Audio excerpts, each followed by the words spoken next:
pag-ibig.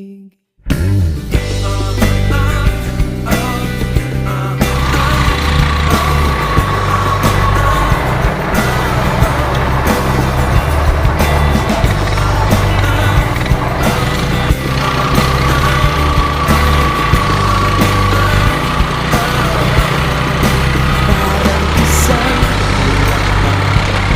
nakaganda na inabot mo sa iyong sinisinta, ang iyong nilaan na pagmamahal.